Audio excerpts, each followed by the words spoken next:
Ever since the Dieselgate debacle 5 years ago, Volkswagen has been promising the world it would pivot away from internal combustion vehicles and toward electric vehicles. In the intervening time between then and now, we've seen it unveil concept car after concept car. We've seen it make grand statements about its goals to become the world leader in electric mobility.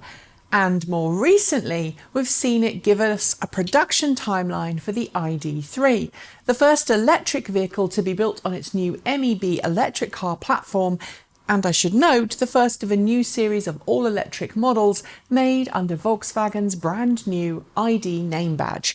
Late last year, it even let select journalists get a sneak peek of said vehicle, holding a series of press test drives in South Africa. It taught us that the ID3 would be a rear-wheel drive vehicle with impeccable handling, plenty of torque, and the same kind of character that made the Volkswagen Beetle and then the Volkswagen Golf the hits that they were. Yesterday, at a special event in Germany, Volkswagen gave more details than it has ever done before on the ID3 and officially opened up the order books for European customers. Within just one day, it's received more than 10,000 pre-registrations from customers eager to own an ID3. So we felt it was time to examine what we now know about the car and why it's already creating such a stir. Before I do that, I should make a quick acknowledgement of one thing. The ID3, the first ID family car to launch, is primarily intended as a European market car.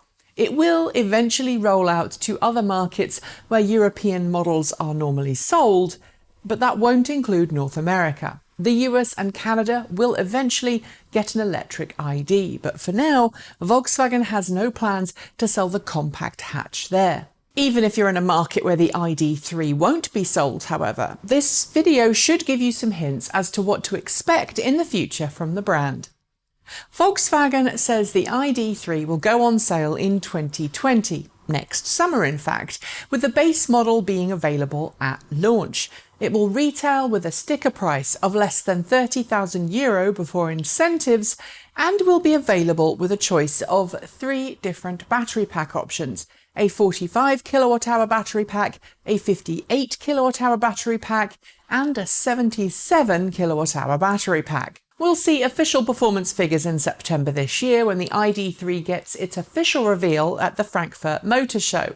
So far, Volkswagen has only shown off concept cars and camouflaged prototypes as well as camouflaged production intent vehicles. But what Volkswagen did confirm during yesterday's event was the fact that the ID range will be rated on the WLTP test cycle as having a range per charge of between 330 kilometers at the low end through to 550 kilometers, depending on which battery configuration you pick. Importantly too, the company is acknowledging from the get-go that, as I said in a recent video on this channel, your mileage may vary and that weather conditions, driving style and terrain all play a part in how far you'll be able to drive per charge. With that in mind, it's pledging to quote both WLTP ranges as well as give indicated expected practical ranges for its vehicles. As an example, the 58 kWh ID3, which Volkswagen expects to be the most popular of the 3 battery pack variants, is capable of travelling as far as 420 kilometers if driven efficiently, but on the flip side, if driven aggressively, it may only manage 300 kilometers per charge. While this is acknowledged by pretty much every electric car driver out there, it's good to see Volkswagen commit to finally producing realistic range expectations, as mainstream consumers are still, for the most part, completely unaware that there's a possibility for such a wide range variance. Volkswagen also says the ID3 will come with rapid charging as standard. This will mean 100 to 125 kilowatts of CCS capability. It's not clear why that range exists, but if I had to guess, I'm going to suggest its lower capacity ID3s will max out at 100 kilowatts, with higher capacity variants going to 125 kilowatts. But nevertheless, Volkswagen is promising a 30-minute charge on a compatible CCS charging station should yield about 260 kilometres of range in ideal situations. Consumers will also get free public charging for the first year to a maximum of 2,000 kilowatt hours, thanks to Volkswagen's tie-in with various European charging providers. And when it comes to system updates, Volkswagen says it will use an over-the-air software update system in addition to dealer upgrades, allowing the ID3 to stay up to date and also to gain features as they are developed for the vehicle. Internally, the ID3 is being viewed as the start of a third age at the company, following in the tyre tracks of the original Beetle, its first stage or age, and the Golf, its second, alluding to the way in which the Beetle was anthropomorphized by many of its owners. Volkswagen has also included what it calls IQ lights that animate a smile as you approach the vehicle. This doesn't appear to be a standard feature across the range, but it will be on some of the higher trim variants. Manufacturing of the ID3 will initially take place at Volkswagen's Zwickau facility, where Volkswagen says 100% renewable energy will be used to power the entire production line.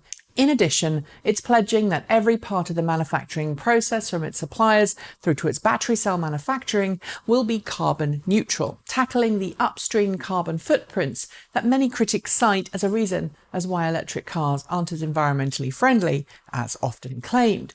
Which brings me to the final bit: ordering. Volkswagen is now taking orders for a launch edition of the ID3 called the ID3 First.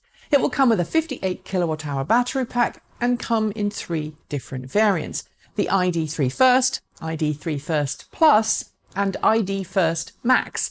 The ID3 First will come with voice control and navigation as standard, while the ID3 First Plus adds IQ lights and what Volkswagen calls, quote, bi-colour exterior and interior lights. The ID3 First Max adds in augmented reality heads-up display as well as a panoramic glass roof. As with any special launch edition, Volkswagen will only be making 30,000 of these ID First examples, of which 10,000 have already been spoken for in the first day. The starting price for this vehicle is a little more than the base model ID3. The ID3 First will start from below €40,000 before incentives, which I have to admit isn't the most expensive launch edition premium I've seen put on a car. In total, Volkswagen says it wants to produce 10 million electric cars worldwide in the next 10 years. And while first-year production figures will be below 100,000 units for the ID3, it aims to achieve an annual production volume for said car for 2021 onwards of 100,000 cars per year. Similar production volumes are expected for the rest of the ID range, which will include both larger vehicles as well as smaller ones. So there you have it. That's the ID3, a car we've heard a lot about but haven't actually seen yet, and will finally be able to see in the metal in a few months in Frankfurt. What do you think? Do you like the specs and prices so far? And do you think Volkswagen will reach its production goals? Leave your thoughts below. That's it. Thanks for watching. Let us know if you liked it or you didn't like it below. Scribble a comment, hit the notification bell, and support us by making a donation through Patreon, send us some Ko-fi, or by buying some swag from our swag shop. I'll be back soon with another episode, but until that point, keep evolving.